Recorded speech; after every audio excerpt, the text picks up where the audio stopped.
आपने ये कहा कि आखिर Kashmir is in danger now, उसके पहले आपने कहा कि लाइन ऑफ कंट्रोल अब वो ख़त्म हो गया है, और 370 की आपने जो बात की, तो 370 हटने के बाद वो पूरा कश्मीर, वहाँ का जो पीक ऑफ हिमालय या जिसको हम सियाचिन कहते हैं, जो मिसाइल के लिए सबसे अच्छा, जो हमारा इंदिरा गांधी जी ने एग्रीमेंट किया था प्रोटेक्शन के लिए, तो उसको टूटने के बाद 20 ईयर्स का एग्रीमेंट, 370 हटने से देश खतरे में आया, ये एक बात, लाइन ऑफ कंट्रोल खत्म हो गया और चाइना गलवान तक आ गया। ये कितना रिस्की है, और हमारा सियाचिन वो अब हमारे हाथ में जाएगा या चाइना के हाथ में जाएगा? देखिए, अगर आप नक्शे पे कैजुअली सरसरी तौर पे नज़र मारिए, मैंने अपने दफ्तर में क्या किया है, बड़े बड़े नक्शे जो भी मिलते थे कमर्शियल, मैंने हर एक चीज़ के लगा रखे हैं, जैसे कि मैं देखता रहा हूँ दुनिया में क्या हो रहा है, इधर उधर क्या हो रहा है, दैट इज़ माई जॉब। तो आप ये देखेंगे जो सियाचिन है, it is sandwich today, because एक तो चीन, जैसे मैंने आपसे कहा था, ये हमने जब हम माने नहीं, ये आपको ये थोड़ी सी बात और बताता हूँ मैं, वेरी इंपॉर्टेंट। ये जब हमने हमारे अमित शाह जी ने कहा कि Aksai Chin is the part of Ladakh UT, उन्होंने ये बोला, और जब जिम्मेदारी ले ली शी जिनपिंग ने पाकिस्तान की भी, Xi Jinping came for the second informal summit with prime minister Modi in Chennai Mahabalipuram in October 2019। और जो एक खास बात शी जिनपिंग ने रिक्वेस्ट करी प्राइम मिनिस्टर से, जिसको हमारी मीडिया ने बताया ही नहीं, जो कि हिंदू का जो कॉरेस्पॉन्डेंट था चाइना में, उसने लिखा, मैंने वहां से देखा, वोंग ही फॉरेन मिनिस्टर था, who was part of that second informal summit. Xi Jinping told prime minister Modi that if you want peace in South Asia, you have to look at the triangular peace between China, Pakistan and India. अच्छा, वो piece कैसे हो सकती है? China के साथ piece का मतलब ये था हिंदुस्तान की कि आप वो अक्षय चिन्ह को वहाँ से हटाइए, और पाकिस्तान का मतलब ये था कि आप कश्मीर में बातचीत शुरू करिए। हमने उसको नज़रअंदाज कर दिया। ओनली आफ्टर दैट अप्रैल 2020 में, because you did not take their request of Akshay Chin, consideration of Akshay Chin seriously at all, you dismissed it. They came in East Ladakh, and today they are sitting at most places close to their November 1959 line. तो आज क्या हुआ है, east Ladakh में वो बैठे हुए हैं, दूसरी तरफ पाकिस्तान बैठा हुआ है, बीच में सियाचिन है, but this is not all. Siachen में हमारी ऑयल पाइपलाइंस हैं, हमारे जो लड़के हैं, they are sitting at passes like Sia La, Bilafond La, they are 15,000 feet, उस पर बैठे हैं लड़के। तो वो kerosene is the life line, उसकी पूरी विजिबिलिटी चाइनीज को है। तो वो जिस दिन करेंगे कश्मीर की बात, पहले वहीं से शुरू होगी। I want to ask 3 questions. Sir, I'm really sorry to interrupt you, but just ask one question because there are many other people who want these to. are all related questions. I understand that, sir, but we'll come to that. एक question ये है कि belt and road का जो काम, जो Gwadar port से connected है एक्चुअली, तो ग्वादर पोर्ट का तो काम बंद पड़ा हुआ है। एक क्वेश्चन वो है। दूसरा, Imran Khan was removed on because Americans wanted him to be removed. तो अमेरिकन्स का उनके ऊपर अभी भी छाया हुआ है अपने। तो to what extent Pakistan is aligned with America और and China actually. Agar it comes to a situation where they have to take sides, on which side will they go actually?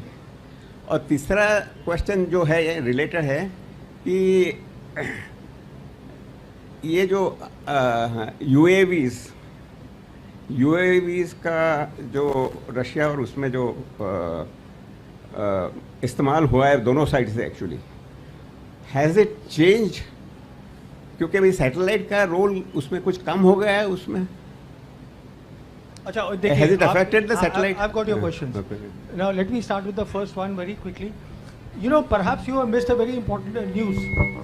वो news ये है कि last year, I think it was November or October, the Chinese Prime Minister Li Kuan and the Pakistan Prime Minister, they inaugurated the Gwadar airport together.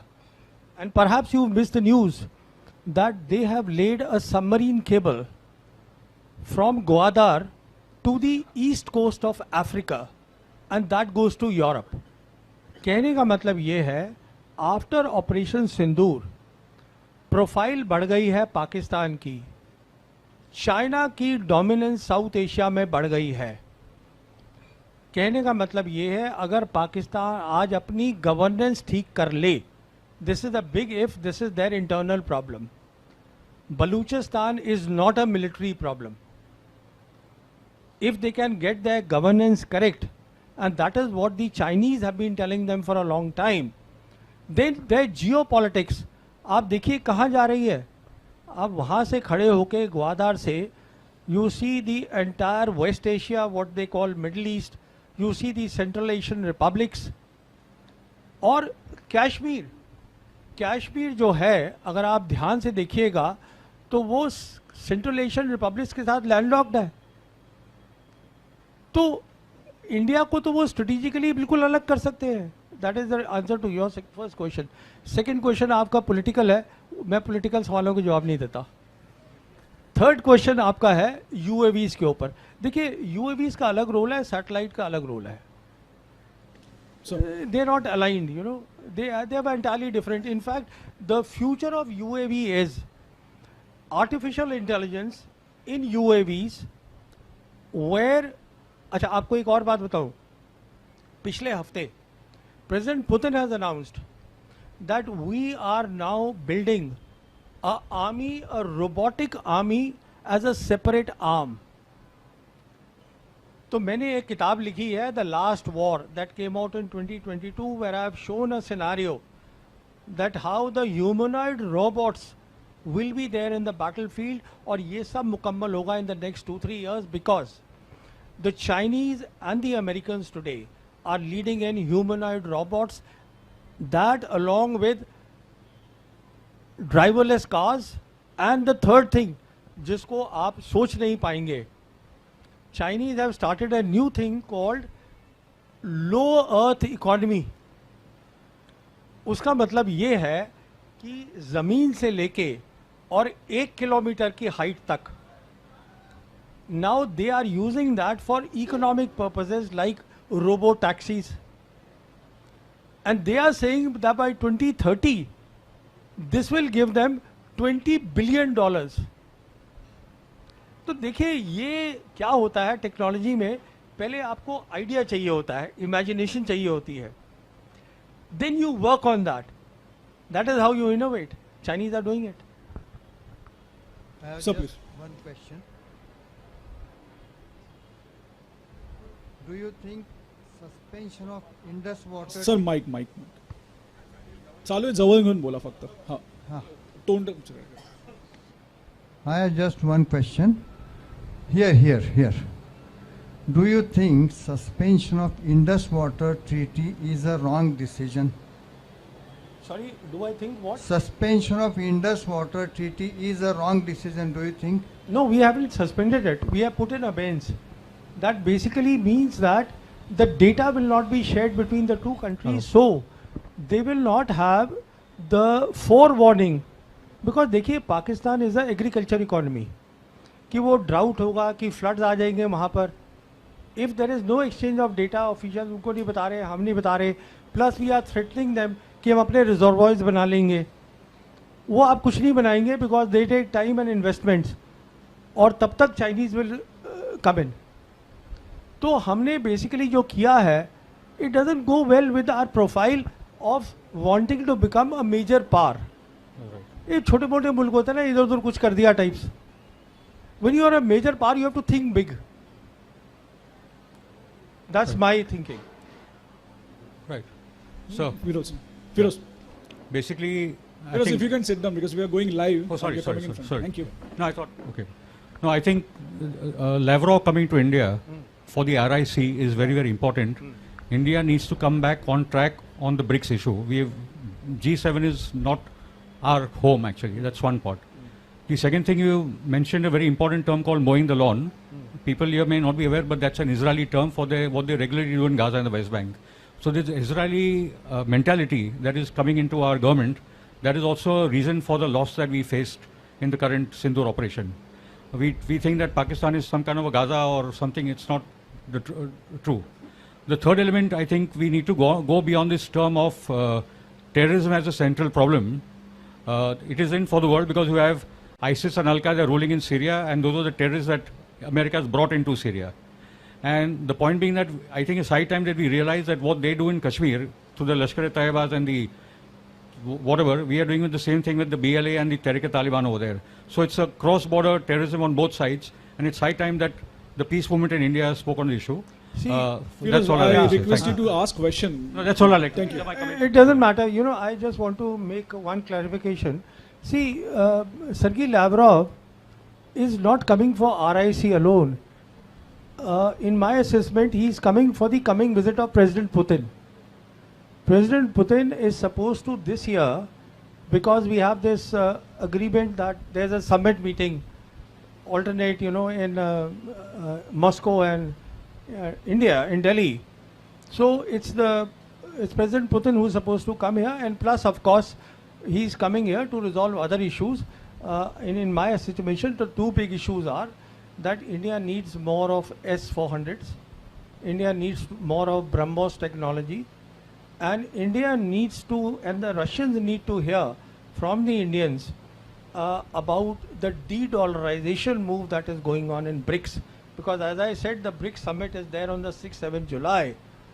So, isme already the proposal has gone from the Indian side, and the proposal is that we are open to the idea of the digital trade, because हमारा जो UPI है इसको हम बढ़ा सकते हैं. तो अब वो कितना दूसरी कंट्रीज को एक्सेप्टेबल होगा नहीं होगा, that we will see. That is our proposal. That is the best that we are able to for the time being, unless we retract. I don't know, because there is still time to do that. So वो मुझे मालूम नहीं है. और जहाँ तक G7 का सवाल है, देखिए हम G7 के मेंबर नहीं हैं, एंड अगेन यहाँ पर एक हाइप बनाई जा रही है. ये एक G7 के बाद एक ऑब्जर्वर ग्रुप को बुलाया है जिसमें India is not alone. 2 other BRICS members are there. South Africa and Brazil also are invited. So, and in any case, as far as I am concerned, it is no feather in our cap. I'll tell you why. Because today G7 and the EU, they are torn. They are rudderless. उनको पता ही नहीं है वो क्या रहा है. तो why are we going there? B.N. Kumar. Hi, sir. With all the discussion that happened so far, I get the impression that it is not Operation Sindoor, but Operation Blunder rather. Was it too early for us to have agreed for the ceasefire? And once upon a time, we were looking at, the world was looking at China plus strategy. Is it not the right time for us to look at US plus strategy also? देखिए, as far as Operation Sindoor was concerned, neither side wanted to escalate, because both sided. हमारा जो था objective was only to show our people, this was in my assessment the objective of the government, कि हम अंदर घुस के मार सकते हैं. And their objective was basically to learn the lessons. Not only have they learned the lessons, the Chinese also have learned the lesson, and I'm absolutely certain that their top military officers would be confabulating and doing a lot of briefing and debriefing and making the next strategy. तो दोनों का, neither side wanted escalation, but दोनों side को idea हो गया है कि अगली लड़ाई जो होनी है, अगर हम अपनी पॉलिसीज नहीं बदलते, वो तय है, तो वो कैसे लड़ी जाएगी वो समझ में आ गया है. अब जहाँ तक आपने प्लंडर की और दूसरी बातें करी वो पॉलिटिकल इश्यूज है, मैं उनमें नहीं जा रहा हूँ.